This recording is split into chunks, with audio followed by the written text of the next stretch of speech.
ঠিক যেমনিভাবে আমাদেরকে এখন আয়না ঘরে নিয়ে গিয়ে অত্যাচার করা হয়, দৃষ্টান্ত রাখার চেষ্টা করে তারা যে অত্যাচার করো, যেন তারা আর ওই পথে, ভালো পথে, দিনের পথে না যায়। এগুলো সেই তখন থেকে হয়ে আসতেছে। আমাদেরকেও কি, আমাদের এই যুগেও কি কম নির্যাতন করা হয়েছে আমাদের ভাইদেরকে? শোনা যাচ্ছে না এখন স্পষ্ট? গরম তারের ইস্পাতকে গরম করে লজ্জাস্থানের ভেতরে ঢুকানো হয়েছে। এত নির্যাতনের পরেও একটুখানি নড়বড়ে হয় নাই তাদের ঈমান। টাকা দিয়ে তো কেনা যায় নাই। এত অত্যাচার, কষ্ট, নির্যাতন করেও কেনা যায় না। ইবাদত, আল্লাহর গোলামি করার প্রক্রিয়া কি, সেগুলো নিয়েও আমরা আলোচনা করতে ছিলাম। বাকি অংশটুকু আজকে ইনশাল্লাহ আলোচনা করার চেষ্টা করব। আলোচনা করেছিলাম আমরা ইবাদতে মজা পাচ্ছি না কেন, ইবাদতের স্বাদ আস্বাদন করতে পাচ্ছি না কেন, এবং এই কারণে আমরা ইবাদতে নিয়মিত হতে পারছি না। এর জন্য কিছু আমল, আমাদেরকে কিভাবে আমল করতে হবে, সাহাবায়ে কেরামের জীবনী থেকে, রাসূলের হাদিস এবং কোরআন থেকে আমরা আলোচনা করেছি।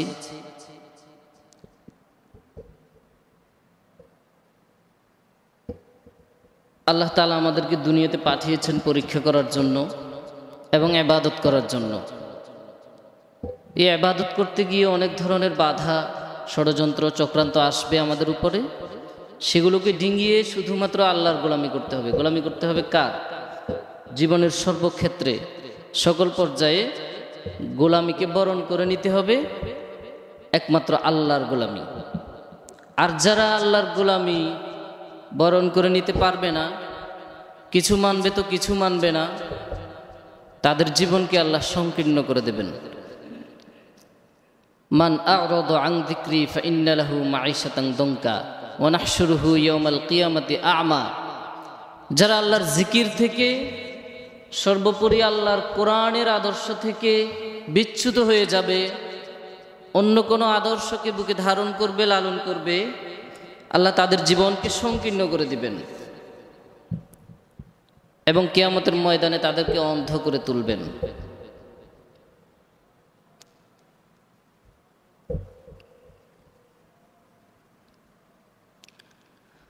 আল্লাহ পাক রব্বুল আলামিন বলছেন, ইন্নাল আবরার লাফি নাঈমিন ওয়া ইন্নাল ফুজ্জার লাফি জাহিম।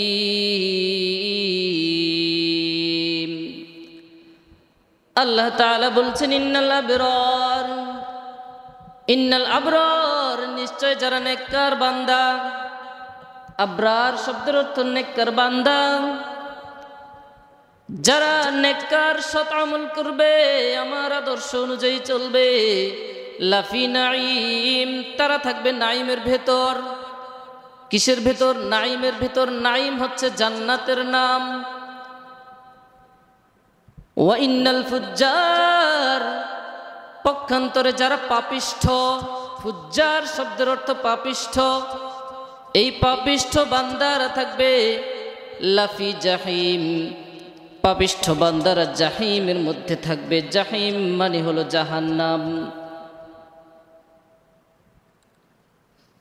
নেককার বান্দারা থাকবে জান্নাতে, আর বদকার পাপিষ্ঠ বান্দারা থাকবে জাহান্নামে। ইমাম ইবনুল কাইয়্যুম বলছেন, তুমি ভেবো না এই যে এই আয়াতে আল্লাহ তাআলা বলেছেন নেককার বান্দারা জান্নাতে আর পাপিষ্ঠ বান্দারা যে জাহান্নামে থাকবে, এখানে শুধুমাত্র আখিরাতের জান্নাত জাহান্নামের কথা বোঝানো হচ্ছে এমনটা নয়, বরঞ্চ এখানে দুনিয়া, আখিরাত, দুনিয়ার জগৎ, কবরের জগৎ এবং আখিরাতের জগৎ, তিনটা জগতের কথা বোঝানো হয়েছে। যেই সমস্ত বান্দারা নেককার, আল্লাহর গোলামিতে নিজের জীবনটাকে সাজিয়ে নিবে, সার্বক্ষণিক জীবনের 24টা ঘন্টা আল্লাহর গোলামিতে অতিবাহিত করবে, শুধুমাত্র আল্লাহ এবং রাসূলের আদর্শ অনুযায়ী চলবে, তাদের দুনিয়াটাও জান্নাত হয়ে যাবে। সুবহানাল্লাহ। তাদের কবরের জগৎটাও হবে জান্নাত, আখিরাতেও তারা আল্লাহর জান্নাতে প্রবেশ করবে। ওয়া ইন্নাল ফুজ্জার লাফি জাহিম, পক্ষান্তরে যারা পাপিষ্ঠ, যারা আল্লাহ রাসূলের কোরআন এবং হাদিসের তোয়াক্কা করে নাই, দুনিয়ার সামান্য ভোগ বিলাসিতার জন্য নিজের সময়গুলোকে, জীবন যৌবনকে বিসর্জন করে দিয়েছে, আল্লাহ তাআলা তাদের দুনিয়ার জিন্দেগিটাকেও জাহান্নাম বানিয়ে রাখবেন, জাহিম বানিয়ে রাখবেন, এবং কবরের জগতেও তারা জাহান্নামের আযাব ভোগ করবে, আখিরাতেও আল্লাহর জাহান্নামে তারা দাখিল হয়ে যাবে, নাউযুবিল্লাহ। তাহলে যারা নেককার তারা দুনিয়া, আখিরাত, কবর সব জায়গায় জান্নাতের সুখ আস্বাদন করতে পারবে। আর যারা বদকার তারা থাকবে কোথায়? তিনও জগতেই জাহান্নামে থাকবে। এজন্য এই আদর্শ বাস্তবায়ন করার জন্য, ইবাদতের মজা পাওয়ার জন্য যে বিষয়টা নিয়ে আমরা আলোচনা করেছিলাম, এটার কিছু করণীয় সম্পর্কে আমরা এবার আলোচনা করব।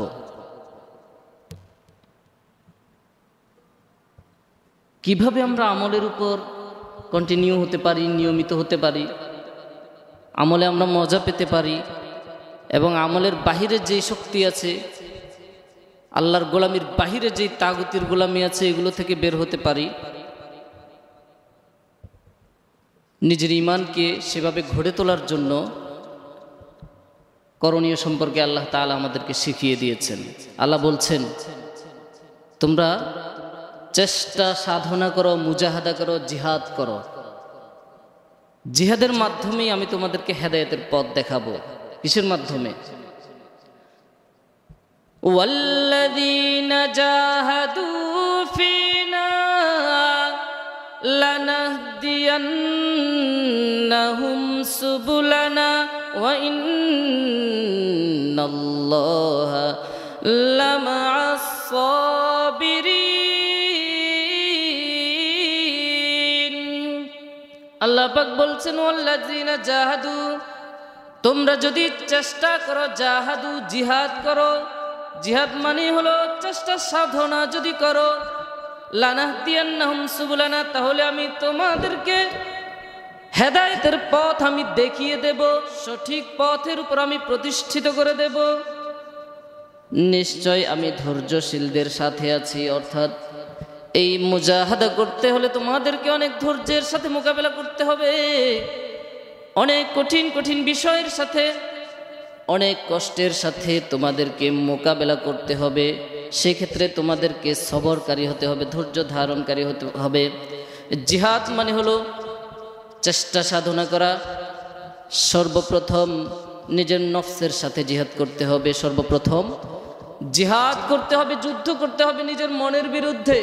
তোমার মনটা নামাজে আসতে মন চাইবে না, তোমার মন চাইবে না ভালো কাজ করতে, তোমার মন চাইবে অন্যায় অশ্লীল কাজের আঞ্জাম দিতে, সেগুলোর সাথে সম্পৃক্ত থাকতে, মনের খায়েশাতগুলো পুরা করার জন্য তোমার মন চাইবে। এজন্য মন যেটা যেটা করতে চাইবে সেগুলোর বিরুদ্ধে তুমি কাজ করবা। এটা হচ্ছে মনের সাথে যুদ্ধ। এই মনের সাথে যুদ্ধ করতে গিয়ে তোমার মনের মধ্যে একটা কষ্ট অনুভূত হবে। ওই যে ওখানে কত মজার মজার গান বাজনা হচ্ছে, হারাম অশ্লীল কাজ হচ্ছে, সুদ খাওয়ার মধ্যে একটা মজা পায় পাপিষ্ঠরা, নেককাররা না। সুদ খাওয়ার মধ্যে, ঘুষ খাওয়ার মধ্যে, হারাম কাজের মধ্যে পাপিষ্ঠরা যে একটা মজা পায়, ওই মজা থেকে ফিরে আসতে হলে মনের সাথে যুদ্ধ করতে হবে, একটা কষ্ট হবে। তখন আমলের দিকে আসতে হলে একটা কষ্ট হবে। এই কষ্টটার জন্য বলা হচ্ছে ধৈর্য। এটাই হচ্ছে একটা ধৈর্য। এখানে ধৈর্য ধারণ করতে হবে, এবং এটাকে বলা হচ্ছে একটা কি? জিহাদ, মনের বিরুদ্ধে জিহাদ। জিহাদ বলতে জঙ্গিবাদ না, এটা তো একটা ট্যাগিং দেওয়া হয়েছে। জিহাদ শব্দের বিশ্লেষণ থেকে আমাদেরকে, শিক্ষা থেকে দূরে রাখার জন্য। জিহাদ একটা যুদ্ধ, সরাসরি সশস্ত্র যুদ্ধ, সেটা হচ্ছে কিতাল ফি সাবিলিল্লাহ, মানে হত্যা করা। আর জিহাদ হচ্ছে ইসলামের জন্য যে সমস্ত আন্দোলন সংগ্রাম করা হয়, এগুলোকেও জিহাদ বলে। রাষ্ট্রীয়ভাবে দিন কায়েম করার জন্য একটা আন্দোলন, এটা হচ্ছে জিহাদ। এটা কিতালও না, জঙ্গিবাদও না, এটা হচ্ছে জিহাদ। এটা ওই পর্যায়ের জিহাদ।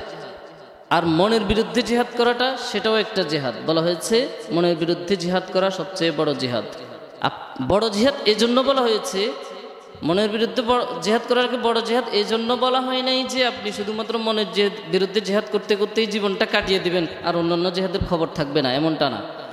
মনের বিরুদ্ধে জিহাদ করাটাকে বড় জিহাদ বলা হয়েছে এজন্য যে আপনি অন্যান্য জিহাদ, অন্যান্য প্রকারভেদের জিহাদগুলোতে অংশগ্রহণ করতে হলে আগে আপনার নফসের বিরুদ্ধে জিহাদ করে আগে নিজের নফসটাকে ঠিক করতে হবে, নফসের গোলামি থেকে বের হয়ে আসতে হবে, নফসকে নিজের গোলাম বানাতে হবে। নফস মানে হচ্ছে মন। নফসের বিরুদ্ধে জিহাদ, মনের বিরুদ্ধে জিহাদ। এই জিহাদ থেকে যতদিন এই মনের বিরুদ্ধে জিহাদ করে যেদিন আপনি সফল হতে পারবেন, সেদিন ইসলামের যত জিহাদ আছে সব জিহাদে আপনি শরীক হতে আপনার কাছে মজা লাগবে, শান্তি লাগবে, ত্যাগ বিসর্জন দিয়ে দিতেই আপনার মনটা উচ্চাটন করবে। না হলে আপনার এই নফসের বিরুদ্ধে জিহাদে যদি আপনি ব্যর্থ হন, তাহলে বাকি জিহাদগুলো আপনার কাছে বিরক্তিকর লাগবে, সেগুলোতে যেতে আপনার মন চাইবে না। এই জন্য মনের বিরুদ্ধে জিহাদকে বড় জিহাদ বলা হয়েছে। মানে আসল জিহাদটা, এই জিহাদটাতে যদি সফল হন, বাকি জিহাদগুলো আপনার জন্য ইজিলি মনে হবে, স্বাভাবিক মনে হবে। এজন্য কিছু মানুষ আছে এটা নিয়েই পড়ে থাকে। এজন্য বললাম জিহাদের আন্দোলনের জন্য তাদেরকে ডাক দিলে যে আরে মসজিদের কোনায় বসে কয়ে যে তসবি নিয়ে, আরে ভাই মনের বিরুদ্ধে জিহাদে আছে, বড় জিহাদে আছি। ওইসব ছোট জিহাদে ডাকেন না আমাকে, বড় জিহাদে আছি। আসলে তুমি বড় জিহাদে নাই, তুমি ব্যর্থ, তুমি ওই জিহাদে এখনো সফল হতে পারো নাই। মানে ওই জিহাদে যে আন্দোলনের জিহাদে যেতে পারো নাই, মানে তুমি নফসের বিরুদ্ধে জিহাদে এখনো সফল হতে পারো নাই। যেদিন আসল ওই জিহাদগুলোতে, বাহিরের জিহাদগুলোতে যেদিন অংশগ্রহণ করতে পারবা, বুঝতে পারবা যে তুমি নফসের বিরুদ্ধে জিহাদে সফল হয়েছ, বড় জিহাদেও সফল হয়েছ। এবার কারা কারা বড় জিহাদে সফল হয়েছে, নফসের বিরুদ্ধে জিহাদে সফল হয়েছে, এটা বিশ্লেষণ বিবেচনা করবেন, বুঝতে পারবেন। এই জন্য নামাজে যেতে মন চাইবে না, মনের বিরুদ্ধে এসে মন যা চায় সেগুলোর বিরুদ্ধে করতে হবে, এটাই হচ্ছে মনের বিরুদ্ধে জিহাদ। ওই যে এক আল্লাহর ওলিকে জিজ্ঞেস করা হলো, আপনি আদব শিখেছেন কার কাছে? তিনি বললেন, আমি আদব শিখেছি বেয়াদবের কাছে। কার কাছে? কয় বেয়াদবে তো সব বেয়াদবই করে, তার কাছে আপনি আদব শিখলেন কোথায়? তার কাছে আদব পাইলেন কোথায়? আল্লাহর ওলি বললেন, ওই বেয়াদব যা যা করে আমি জানি সে বেয়াদব, সে যা করবে সেটাই বেয়াদবি, কিন্তু সে যা করবে তার বিপরীত যেটা আছে সেটা হচ্ছে আদব। এজন্য আমি দেখেছি ওই বেয়াদবকে ফলো করেছি, লক্ষ্য করেছি, সে যেই কাজটা করে আমি ধরে নিয়েছি সেটা বেয়াদবি, আমি আর সেটা করি নাই কখনো, সেটার বিরুদ্ধে, এটার বিপরীত যেটা সেটা করেছি, সেটাই আদব বুঝে নিয়েছি। ঠিক তেমনিভাবে আপনার নফস যখন বলবে গান বাজনার দিকে যাও, আপনি সেটার বিপরীতে আসতে হবে, তাহলে এটাই হচ্ছে নফসের বিরুদ্ধে জিহাদ। আপনার মনটা চাইবে নামাজের সময় ঘুমাও, ফজরের আজান হলে আজান শুনে আপনার ঘুম ভেঙে উঠতে মন চায় না, মন চায় আর একটু ঘুমাও আরাম করে, কিন্তু সেখানে আপনাকে মনের বিরুদ্ধে অবস্থান নিতে হবে। কম্বলটাকে ফেলে দিয়ে আপনি দৌড় দিয়ে মসজিদে চলে আসতে হবে। এভাবে করে করে নফসের বিরুদ্ধে চলতে থাকুন, একদিন, 2 দিন, 3 দিন, এভাবে করে করে নফসের বিরুদ্ধে কাজ করতে থাকুন। 1 দিন, 2 দিন, 3 দিন করে করে 40 দিন যদি জামাতের সাথে 5 ওয়াক্ত সালাত আদায় করতে পারেন, এরপর নফস আপনার গোলামি হয়ে যাবে। 40 দিন জামাতে নামাজ আদায় করলে আল্লাহর হাবিব বলেছেন তাকে কুতিবাত লাহু বারাআতান, 2টা জিনিস থেকে আল্লাহ তাআলা মুক্তি দিবেন।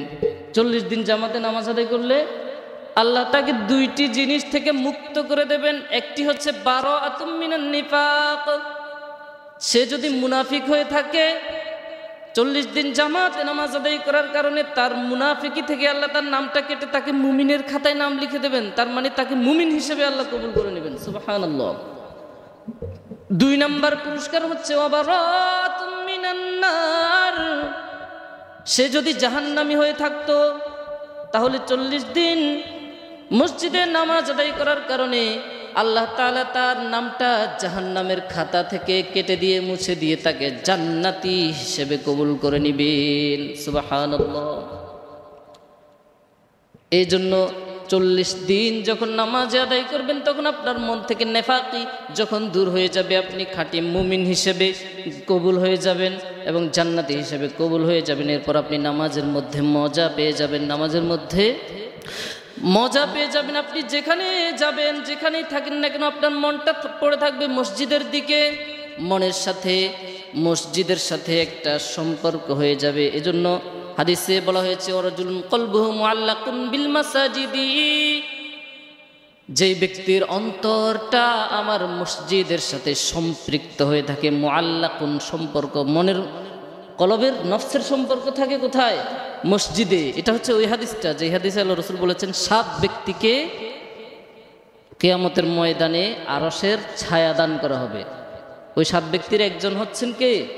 যেই মানুষের অন্তর সবসময় মসজিদের সাথে লেগে থাকে। মানুষটা সবসময় মসজিদে লেগে থাকে এমন না, আপনি সবসময় মসজিদে বসে থাকতে হবে এমনটা না।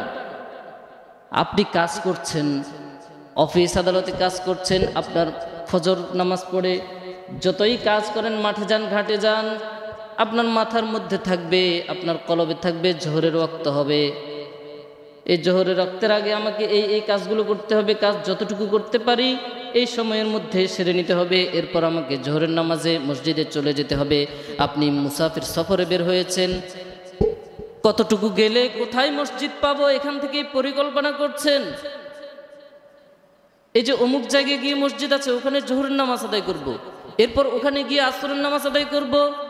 এই যে একটা পরিকল্পনা, নামাজের ওয়াক্ত আসলে আগের থেকে একটা প্রস্তুতি, মানসিক প্রস্তুতি, এটা যে নিচ্ছেন মানসিক প্রস্তুতি, এটাই হচ্ছে মুআল্লাকুন বিল মাসাজিদি, অর্থাৎ মসজিদের সাথে আপনার কলবের একটা সম্পর্ক হয়ে গিয়েছে। এই আপনি কিয়ামতের ময়দানে আরশের ছায়া পাবেন। পিটিয়ে আপনাকে কেউ নামাজ থেকে দূরে রাখতে পারবে না। পারবে? পিটিয়ে নামাজ থেকে দূরে রাখতে পারবে? নামাজ পড়লেও তো জঙ্গিবাদের আলামত বলে ট্যাগিং দিয়েছে। এই নামাজ থেকে আমাদের ছাত্র ভাইদেরকে দূরে রাখার জন্য আপনাদের চক্ষুষ্মান, আপনাদের চোখের সামনে নজির রয়েছে। আমাদের শিক্ষা প্রতিষ্ঠানগুলোতে নামাজ পড়তে গেলে কয় তুই অমুক সংগঠন করিস, জঙ্গিবাদ করিস, ফর্ম ফিল আপ ছিঁড়ে ফেলে আমাদের ছাত্র ভাইদের। এরপরে তারা নামাজ ছেড়েছে? ছাড়ে নাই। কেন ছাড়ে নাই? কারণ তারা একটা আদর্শের মধ্যে মজা পেয়ে গিয়েছে, ইবাদতের মজা তারা পেয়ে গিয়েছে। এরা তো সেই মনীষীদের অনুসারী। কোন মনীষীদের অনুসারী?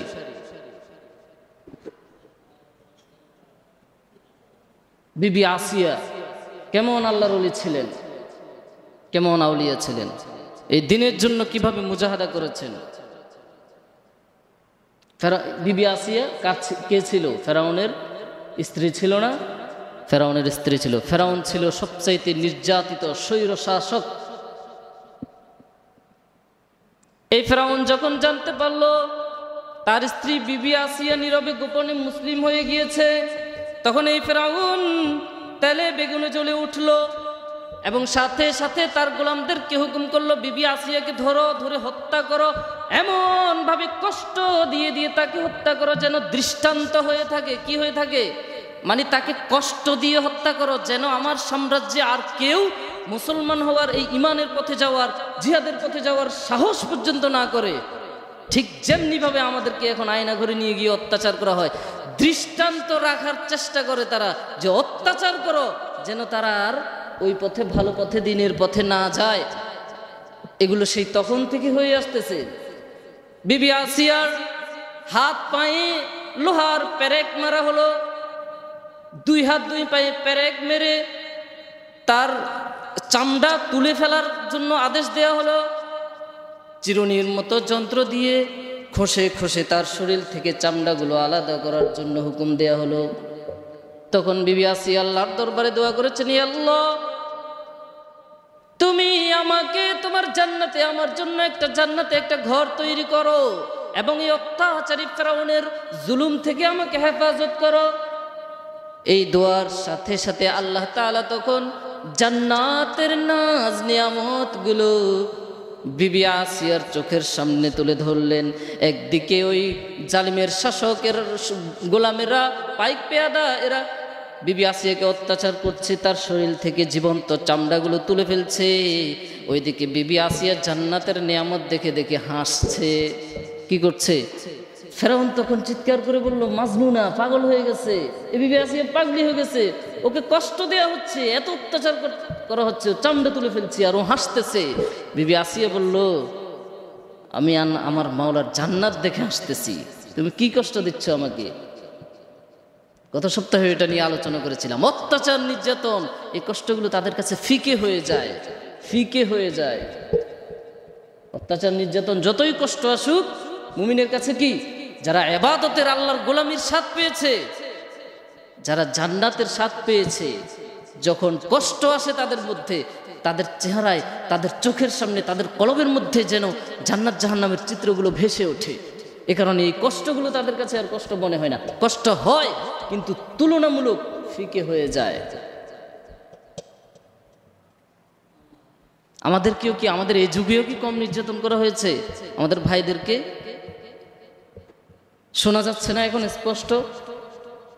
গরম তারের ইস্পাতকে গরম করে লজ্জাস্থানের ভেতরে ঢুকানো হয়েছে। এত নির্যাতনের পরেও একটুখানি নড়বড়ে হয় নাই তাদের ঈমান। টাকা দিয়ে তো কেনা যায় নাই। এত অত্যাচার, কষ্ট, নির্যাতন করেও কেনা যায় নাই। এটাই হচ্ছে ইবাদতের স্বাদ, আল্লাহর গোলামিতে স্বাদ পাওয়া, রসুলের আদর্শের মধ্যে স্বাদ পাওয়ার ফলাফল। জিন্দেগিটা এভাবেই সাজানো হয়। উসুদুল গবা নামক কিতাবে একটি ঘটনা পেয়েছি। ওমর ইবনুল খাত্তাবের যুগে রোম সম্রাটের সৈন্যদের হাতে মুসলমানদের সাহাবায়ে কেরামের মধ্য থেকে ৮০ জন সৈন্য বন্দী হয়েছেন। ওই ৮০ জন সৈন্যকে রোম সম্রাট তার দরবারে ডেকে আনলো এবং সেখানে ওই ৮০ জনের আমির ছিলেন, দলনেতা ছিলেন আব্দুল্লাহ বিন হুযাফা। ওই আব্দুল্লাহ বিন হুযাফাকে ডেকে রোম সম্রাট বলল, হে আব্দুল্লাহ, তুমি খ্রিস্টান হয়ে যাও, তানাসসার, খ্রিস্টান হয়ে যাও। আব্দুল্লাহ বিন হুযাফা চিৎকার করে বলল, না, খ্রিস্টান হব না, আমি মুসলমান, খ্রিস্টান কেন হতে যাব? সম্রাট বলে, তাহলে তো তোমাকে হত্যা করব। হত্যা করলে করো, জীবন দিতে রাজি আছি, আমার খোদাকে ছেড়ে যাব না। তখন ওই ৮০ জন তার সঙ্গীদের মধ্য থেকে একজনকে একটা জ্বলন্ত আগুনের মধ্যে, যে বড় পাতিলের মধ্যে গরম তেল করে, গরম তেলের মধ্যে তার একজন সঙ্গীকে ছেড়ে দিল। সে গরম তেলের মধ্যে ছটফট করে জ্বলে একেবারে ভাজা হয়ে গেল মুহূর্তের মধ্যে। এবার রোম সম্রাট বলল, আব্দুল্লাহ, তুমি মুসলমান হয়ে যাও, না হলে তোমার অবস্থা তার মতো হবে, গরম তেলে ঢেলে দেব। আব্দুল্লাহ বিন হুযাফা বললেন, দাও, মরতে রাজি আছি। সে যেভাবে জান্নাতে চলে গেছে, আমিও জান্নাতে চলে যাই। তখন রোম সম্রাট হুকুম করলো, এই আব্দুল্লাহকেও ফেলে দাও।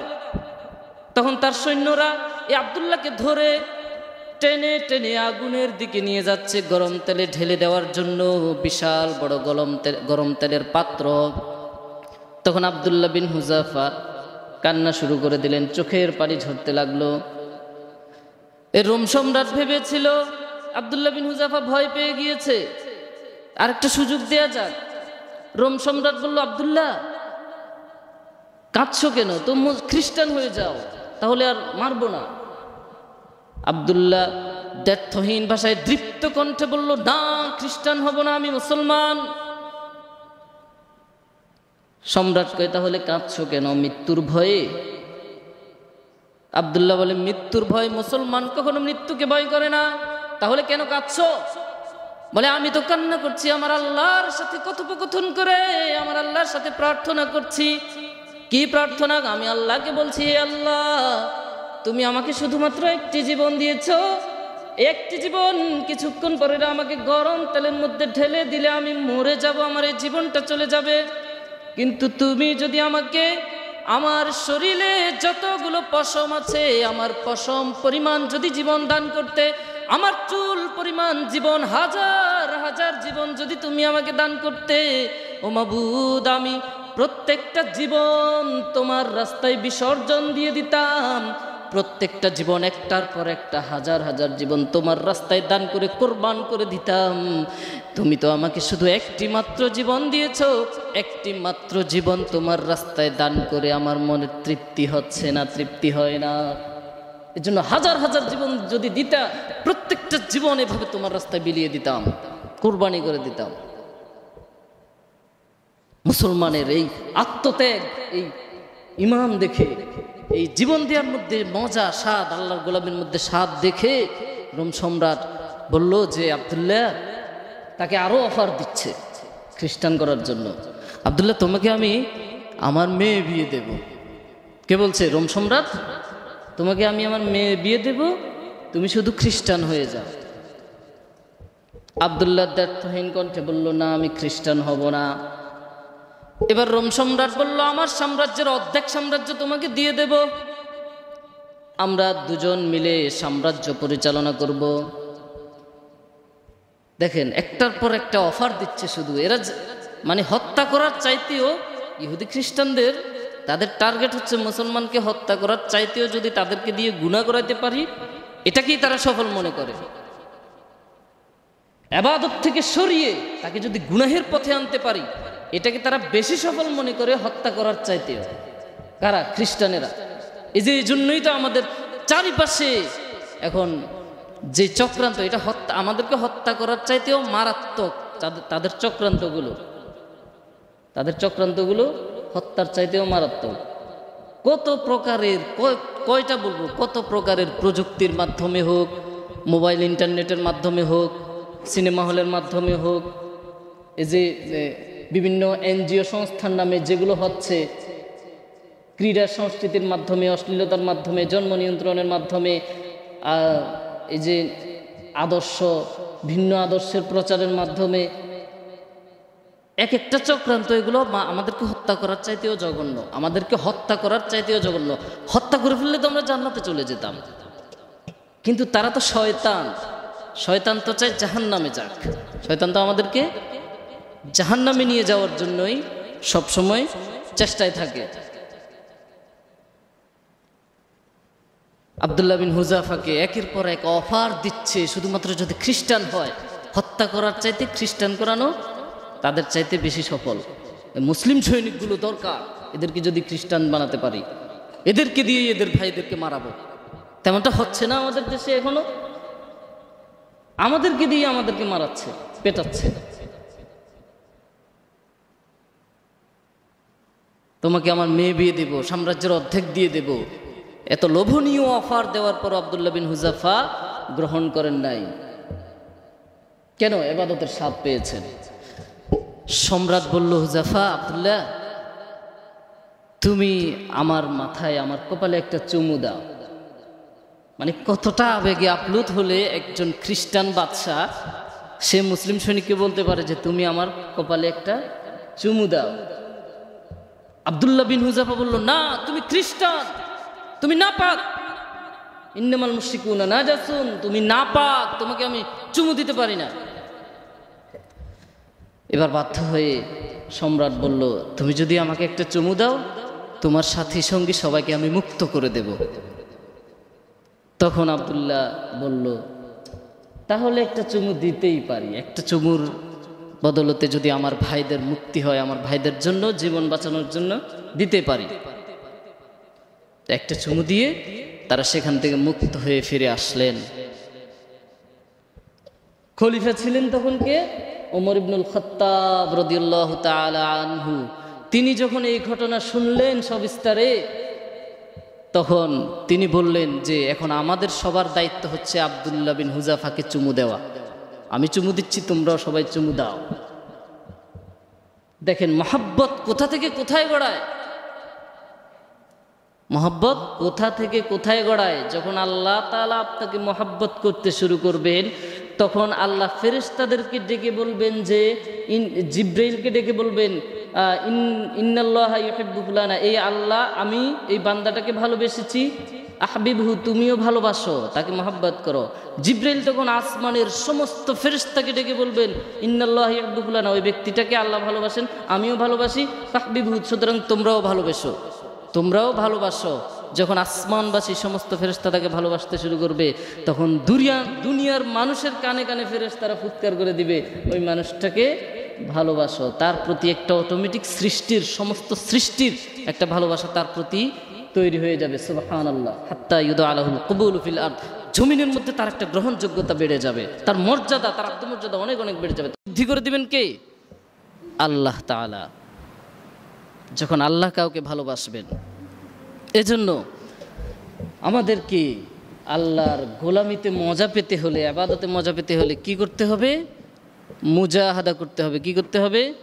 জিহাদ করতে হবে। এই জিহাদ সর্বপ্রথম শুরু করতে হবে নিজের নফসের সাথে। নিজের নফসের যত কায়েসাত আছে, এই কায়েসাতগুলোকে কোরবানি দেওয়ার মাধ্যমে, নফস যেটা চাইবে সেটা করব না, কষ্ট হবে। নফস আনন্দ করতে চাইবে, এনজয় করতে চাইবে, বিয়ে অনুষ্ঠানে একটু নাচানাচি করতে চাইবে, বিভিন্ন প্রোগ্রামে। এই যে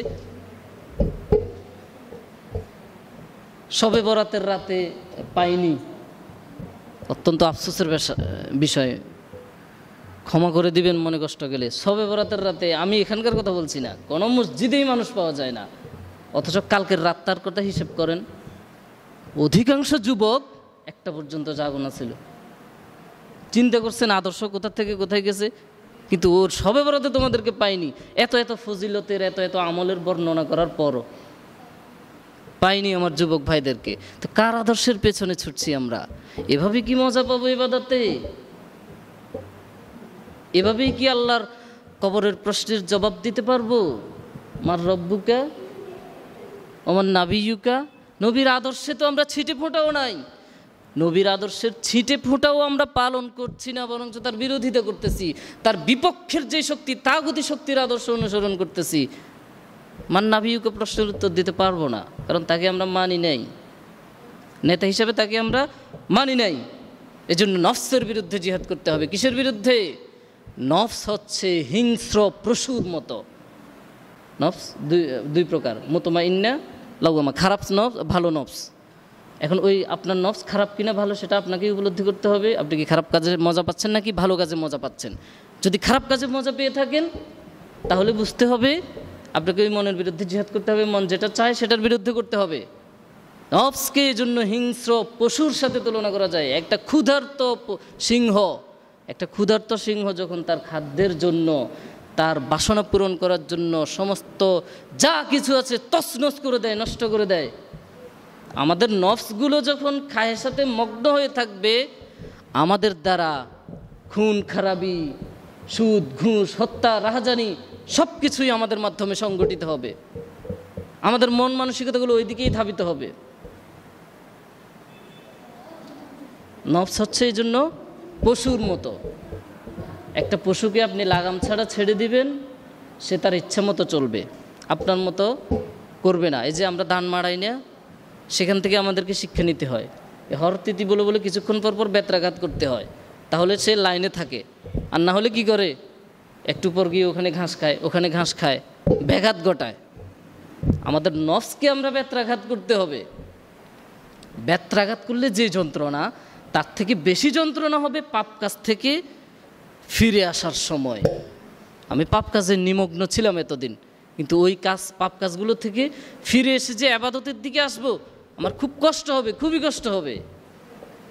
এই কষ্ট সহ্য করাটাকেই বলা হচ্ছে যে ধৈর্য। এবং এই ধৈর্য ধরে মুজাহাদা যখন করতে শুরু করবে, একদিন, 2 দিন, 3 দিন করতে করতে করতে করতে এই নফসটা তোমার অনুগত হয়ে যাবে। পশু যেমন অনুগত হয়ে যায়, লাগাম ছাড়া ছেড়ে দিলে অনুগত হবে না, সে ইচ্ছে মতো চলবে। কিন্তু লাগাম যখন টেনে ধরবেন, এক সময় তাকে আপনি ছেড়ে দিলে সে সোজা আপনার বাড়ির পথে চলে আসবে। এটা আপনাকে তাকে অভ্যস্ত করাইতে হয়েছে। অভ্যস্ত করাইতে হয়েছে না? শুরু থেকে কিন্তু এমন হয় না। আমাদের মনটা হুবহু এমনই। প্রথম প্রথম আঘাত করতে হবে, মনে কষ্ট আসবে। এই কষ্ট দিয়ে দিয়ে যখন এক সময় অভ্যস্ত হয়ে যাব, আল্লাহ পাক রব্বুল আলামিন বলছেন, আল্লাযীনা জাহাদু ফিনা লানাহদিয়ান্নাহুম সুবুলানা।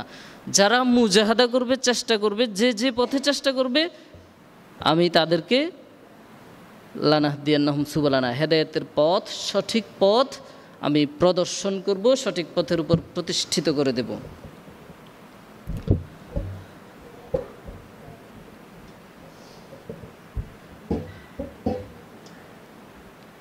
যেটুকু আলোচনা করেছি আল্লাহ পাক রব্বুল আলামিন আমাদের সবাইকে আমল করার তৌফিক দান করুক। সকলে বলি আমিন।